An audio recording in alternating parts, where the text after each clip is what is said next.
महाराज श्री, पिछले 5 सालों से जीवन में अंधकार छाया हुआ है। कभी भी सफलता नहीं मिल रही है। जीवन में आगे क्या करूं क्या ना करूं समझ नहीं आ रहा। सफलता किसे माना है आपने? महाराज जी, श्री जी मैं पढ़ाई पूरी की और मैंने श्री जी से कहा कि मैं अब क्या करूं। तो उन्होंने मुझे कुछ संकेत दिए थे कि आप सरकारी में जाइए और प्रभु की सेवा करिए। फिर सफलता नहीं मिल रही उसमें एग्जाम में, और अभी है। आप हमारी बात समझिए, आपको श्री जी ने संकेत किया और आप सफलता नहीं प्राप्त कर, दोनों बातें झूठी है ना। दोनों बातें झूठी हैं। आप सत्य को स्वीकार कीजिए। श्री जी के संकेत को आप जानने लगे। आप श्री जी के संकेत तो तभी जब आप उनकी मन की बात जान ले ना, तो आप कितने बड़े सिद्ध हो गए।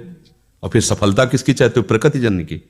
आप श्री जी के संकेत को जान जाओगे तो श्री जी के प्रेम की सफलता चाहोगे, लोकवत नहीं। और ये लोक की सफलता सुनो, पहले प्रारब्ध के अधीन है। इसकी सफलता के लिए श्री जी से प्रार्थना मत करो। हमारी बात समझना। विद्यारण्य जी एक बहुत बड़े महापुरुष हुए हैं। उन्होंने अपने माता पिता को सुखी करने के लिए, धन प्राप्ति के लिए गायत्री अनुष्ठान किया। ब्राह्मण कुल में जन्म हुआ था। एक पुरस्चरण 24 लाख का गायत्री होता है। उन्होंने एक पुरस्चरण किया, 2 पुरस्चरण किया, एक बार भी कोई धन की प्राप्ति नहीं हुई। आखिरी में उन्होंने संन्यास लिया। जीव संन्यास लिया, माता गायत्री प्रकट हो गई। उनका अब इंद्रासन भी मांगो तो आपका, तो बोले आप क्या जरूरत है, अब तो बैरागी हो गया, विरक्त हो गया।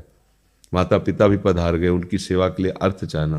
23 पुरस्चरण किए, तो आप तब नहीं आए। तो उनका तुम्हारे अनंत जन्मों में ऐसे 24 महापाप थे जिनके कारण मैं नहीं आ पा रही थी। अब वो 23 पुराण से चरण से नष्ट हुए, पुरस्चरण से, और 24वां तुमने संन्यास लिया।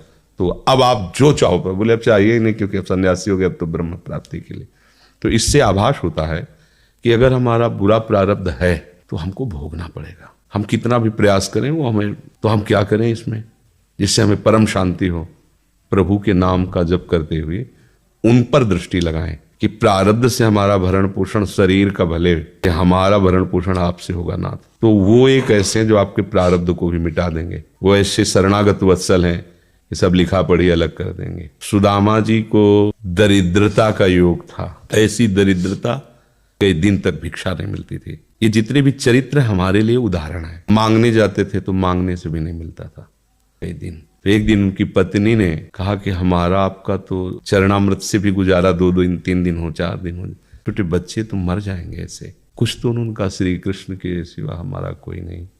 अब हम क्या कर सकते हैं? प्रारब्ध जब बिगड़ता है ना, वो कोई सफलता नहीं होने देता। तो एक दिन श्री रुक्मिणी जी प्रसाद ठाकुर जी को भोग पा रही थी, प्रभु ऐसे रोक दिया, उदास हो गए। तो उनका प्रभु ऐसी स्थिति हमने जब आपकी देखी, तो किसी भक्त को जब कष्ट होता है तब आपको ऐसे देखा है। कौन सा भक्त है और क्या कष्ट है? तो का एक सुदामा नाम के हमारे मित्र हैं, कई दिन से भोजन भी उनको, प्रभु आपके मित्र और मैं आपकी दासी, महालक्ष्मी का अवतार, आप हुक्म कीजिए, लोक की संपत्ति वहां। बोले उसको चाह नहीं है, हमारे मित्र को चाह नहीं है, और चाह ना होने पर हम विवश हैं। अगर वो चाह कर ले तो सारी व्यवस्था हो जाए। तो बोले पैदा करो जाके चाह। बोले उनके हृदय में तो नहीं पैदा कर सकते, हम भी, क्योंकि जिस हृदय में भगवान का आश्रय और निरंतर चिंतन है वहां माया की चाह नहीं होती। बोले उनकी पत्नी के हृदय में, बोले प्रयास करते हैं जाके। भगवान संत वेश में गए, भिक्षाम दे निकली।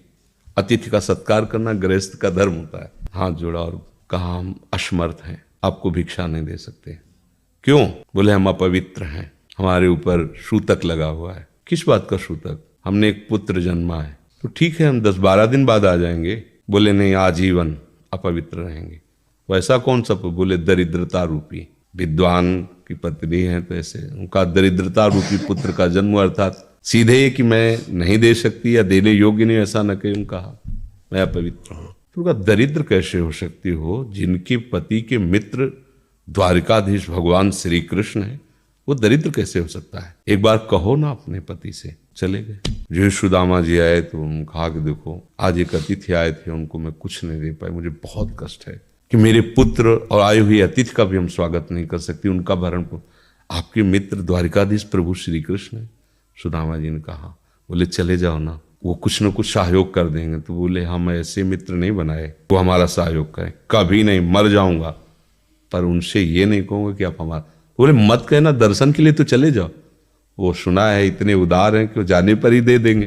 सुदामा ने कहा दर्शन के लिए तो जा सकते हैं, बहुत दिन हो गए, ठीक है, पर मित्र के पास जाए तो कुछ लेके जाना चाहिए, मेरे पास तो कुछ नहीं है ना। पड़ोस में जैसे किसी से मांगने गई तो अरे समय जब बिगड़ता कोई नहीं होता साथ। एक ने थोड़ी उदारता दिखाई तो चावल पछोरने पर जो आगे कणका होते चावल के जो प्राय वो लिए सुदामा जी ने कहा हमारे प्रभु भाव के भूखे कुछ ले जाएंगे, खाली हाथ तो नहीं है। पोट्री में सारांश में बता रहे हैं, द्वारपालों ने देखा कि हड्डी हड्डी शरीर में कई जगह से फटे वस्त्र, बेवाई फटी हुई, मतलब दिखाई दे रहा था दरिद्रता की मूर्ति है। तो उनका किससे मिलना है तुमको? तो उनका श्री कृष्ण से। बोले संभाल के बोलो, क्योंकि पार्षद है, अनंत कोट ब्रह्मांडों के नायक प्रभु के ऐसे बोले कोई श्री कृष्ण कोई ऐसे गली आए। उनका जाके तो तुम बोलो ना, श्री कृष्ण से जाके कह दो कि एक सुदामा नाम के ब्राह्मण आए हुए हैं। पार्षद गए, प्रभु बड़ा अजीब आदमी है, आपका नाम बिना किसी सभ्यता के ले रहा है।